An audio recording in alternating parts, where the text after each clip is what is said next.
Syedaralun, beredar video di media sosial, sebuah warteg asal Indonesia yang membuka cabang di Jerman.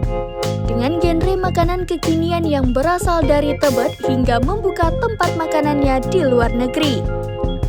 Warung sederhana tersebut berhasil go internasional hingga ke benua biru. Dan ternyata, Warpopski membawa aneka makanan khas Indonesia ke Jerman. Indonesia memang terkenal kaya akan kuliner dan cita rasa yang lezat. Memang tidak heran lagi jika kuliner Indonesia memiliki banyak penggemar yang tidak hanya datang dari dalam tapi juga luar negeri. Diketahui, Warpopski membuka warung makanannya di Parkskonsfeld Castle, Jerman.